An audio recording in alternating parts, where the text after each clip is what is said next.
अष्टावक्र गीता की सरल व्याख्या की इस नई श्रृंखला में 14वें अध्याय के सार को हम प्रस्तुत करते हैं।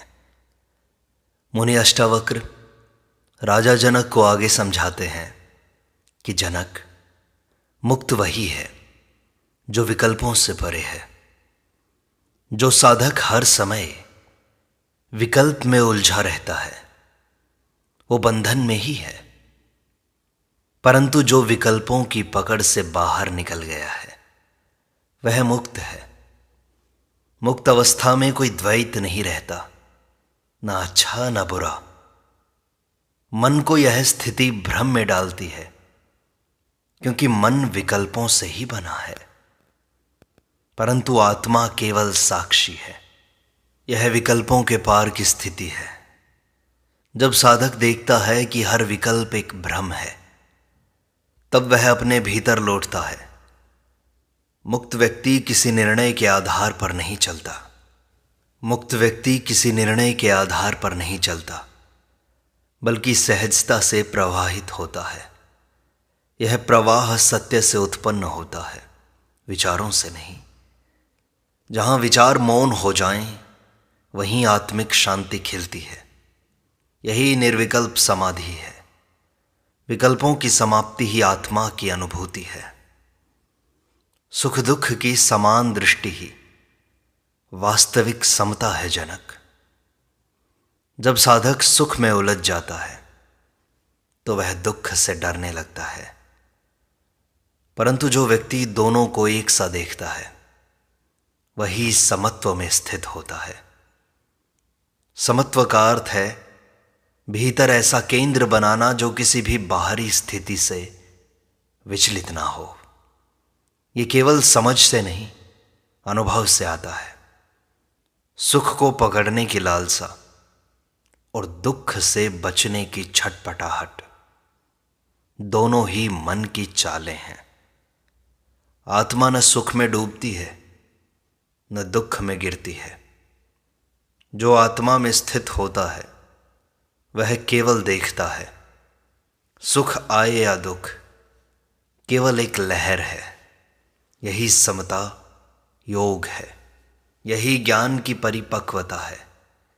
जब कोई दोनों को एक भाव से देखे, वहीं आत्मिक जीवन आरंभ होता है। अष्टावक्र आगे कहते हैं, तृप्त व्यक्ति को संसार में कुछ भी पाने की आवश्यकता नहीं होती जनक। जिसके भीतर संतोष का दीपक जल गया हो, वह बाह्य उपलब्धियों के पीछे नहीं भागता। उसे किसी विशेष स्थिति, वस्तु या संबंध की कामना नहीं रहती। उसकी पूर्णता भीतर की शांति से आती है। यह तृप्ति एक मौन है जो किसी कारण से नहीं जुड़ी होती। ऐसा साधक संसार में रहता हुआ भी उससे अलग होता है। उसका जीवन न तो त्याग का दिखावा है, न ही उपभोग का मोह। वह सहज है, शांत है और प्रसन्न है, क्योंकि उसने जान लिया है कि आत्मा ही उसकी संपूर्णता है। जब आत्मा में ठहराव होता है, तभी बाहर की हलचलें अर्थहीन हो जाती हैं।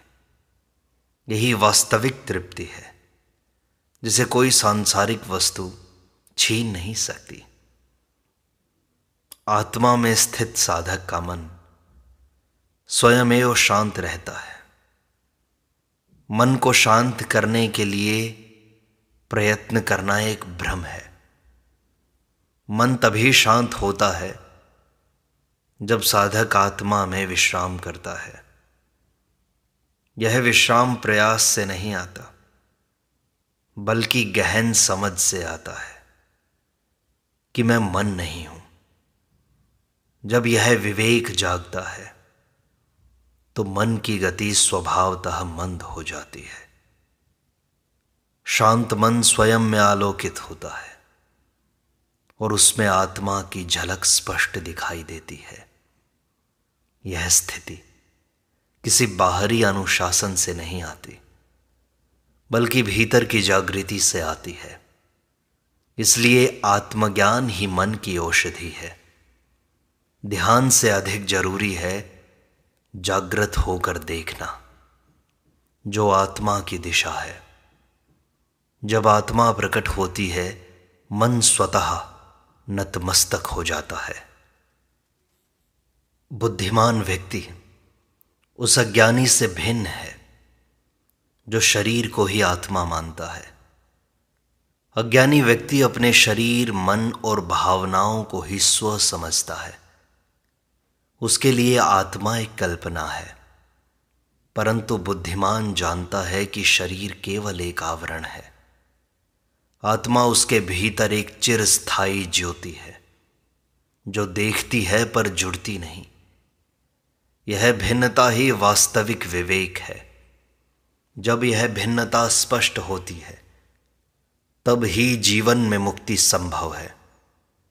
अज्ञानी सुख दुख, प्रशंसा अपमान में फंसा रहता है, क्योंकि वह अपने को ही शरीर मानता है। परंतु ज्ञानी सब कुछ होते देखता है, पर किसी में फंसता नहीं। वह साक्षी है और यही उसकी स्वतंत्रता है। यही आत्मज्ञान का बीज है, जिससे मोक्ष की यात्रा प्रारंभ होती है। जनक, जिसे आत्मा का अनुभव हो गया, उसके लिए न कुछ पवित्र है ना ही अपवित्र। सामान्य व्यक्ति कर्मों को पवित्र अपवित्र, अच्छा बुरा ऐसा मानकर चलता है, पर जो आत्मज्ञानी है उसके लिए सभी कर्म समान हो जाते हैं, क्योंकि वह जानता है कि वह करता नहीं है, सब कुछ प्रकृति ही कर रही है। यह दृष्टिकोण कोई बौद्धिक सोच नहीं है, बल्कि आत्मा का अनुभव है। जब व्यक्ति जानता है कि मैं न करता हूं न भोगता, तब उसके भीतर संभाव पैदा होता है। तब किसी वस्तु या व्यक्ति से चिपकाव नहीं रहता। यह समदृष्टि ही उसे हर बंधन से मुक्त करती है। आत्मा की दृष्टि में सब कुछ स्वाभाविक है, न कुछ गलत है न कुछ सही है। इस अवस्था में ही मनुष्य वास्तविक शुद्धता को प्राप्त करता है। साधक को जब आत्मा का ज्ञान होता है, तब वह मौन में रमण करने लगता है। ज्ञान का अंतिम फल वाणी नहीं, मौन है। जो जान गया वह बोलने की आवश्यकता नहीं समझता।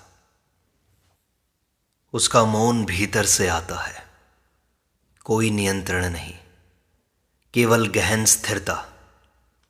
यह मौन शब्दों का नहीं, चित्त का मौन है। उसमें कोई आकुलता नहीं, कोई चाह नहीं। साधक मौन में रहते हुए भी संपूर्ण ब्रह्मांड को समझने लगता है।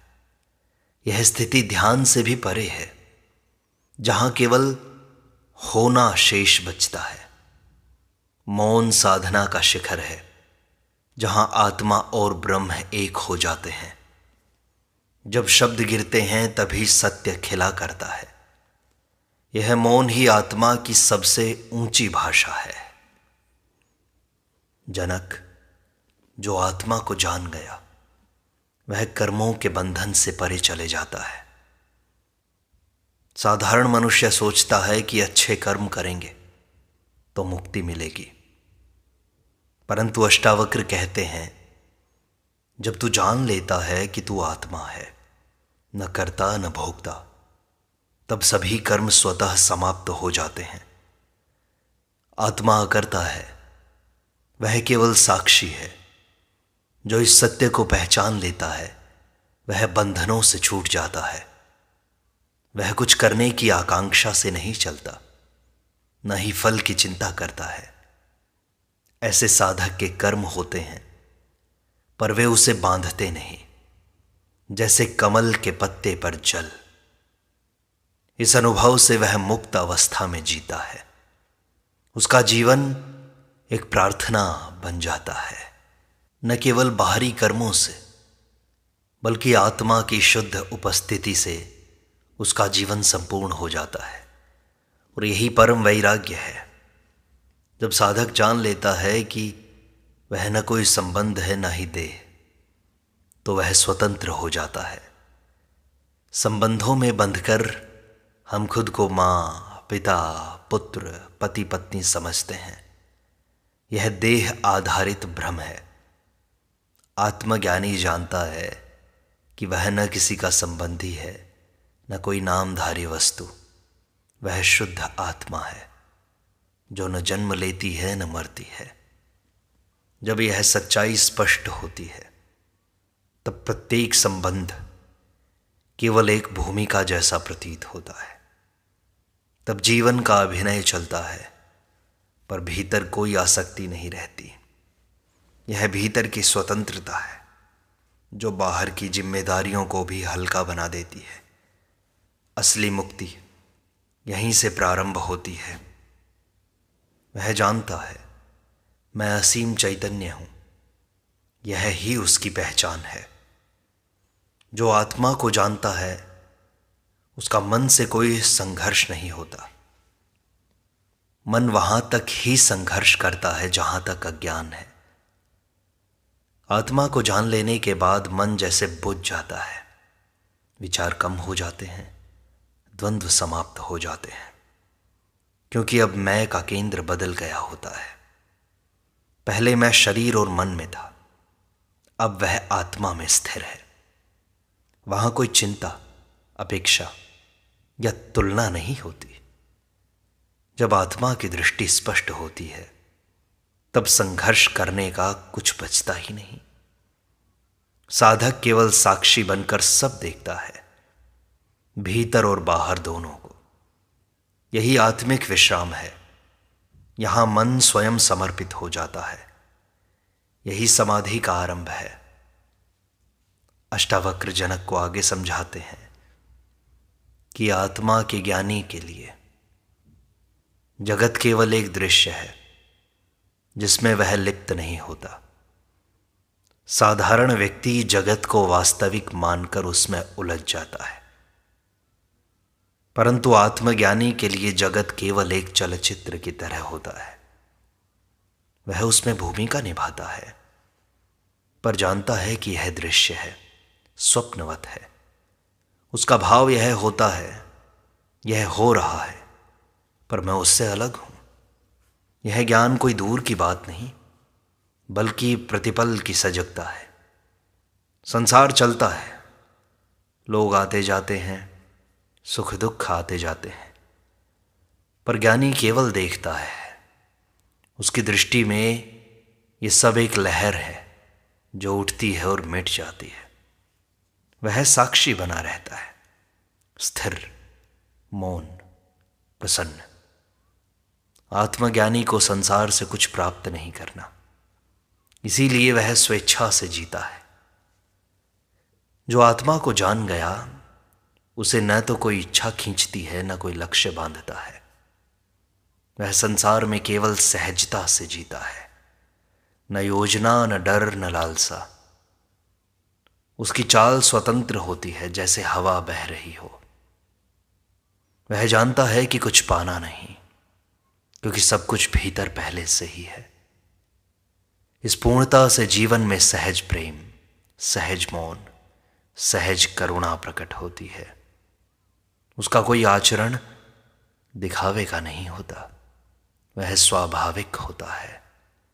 यही वास्तविक धर्म है, नियम नहीं, बल्कि आत्मा में स्थित जीवन है। उसकी हर क्रिया स्वयं ब्रह्म की लीला बन जाती है।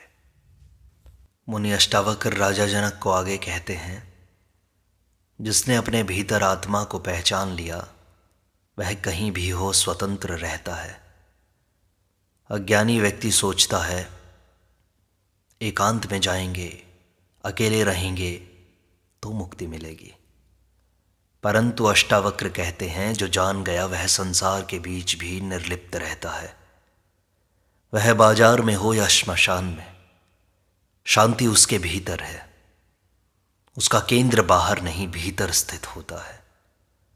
आत्मा को पहचान लेने के बाद कोई परिस्थिति बंधन नहीं बनती। वहां न कोई डर होता है, न कोई लालच। वह हर जगह सहज रहता है, जैसे आकाश हर दिशा में समान रहता है। यही आत्मा की महिमा है, जहां हो वहीं ध्यान बन जाता है। यही साधक की पूर्णता है। आत्मज्ञानी को किसी प्रमाण, ग्रंथ या उपदेश की आवश्यकता नहीं रहती। जब तक अज्ञान होता है तब तक शास्त्र, गुरु और उपदेश सहारा है। परंतु जब आत्मा का प्रत्यक्ष अनुभव होता है तब ये साधन स्वयं छूट जाते हैं। आत्मज्ञानी के लिए हर क्षण, हर स्पंदन स्वयं उपदेश बन जाता है। उसे बाहर से जानने की आवश्यकता नहीं रहती, क्योंकि भीतर का दीपक जल चुका होता है। वह ग्रंथों को मानता है पर उन पर निर्भर नहीं होता। उसकी दृष्टि अब अनुभूति पर टिकी होती है, न कि जानकारी पर। यह स्थिति किसी अहंकार से नहीं बल्कि आत्म प्रकाश से आती है। यह स्वतः सिद्ध अवस्था है, जहां जानना नहीं, होना ही शेष बचता है। अष्टावक्र कहते हैं, आत्मज्ञानी कर्म करता है पर कभी कर्ता नहीं बनता। शरीर से कर्म होते हैं, चलना, बोलना, खाना, पर आत्मज्ञानी जानता है कि वह कर्ता नहीं है।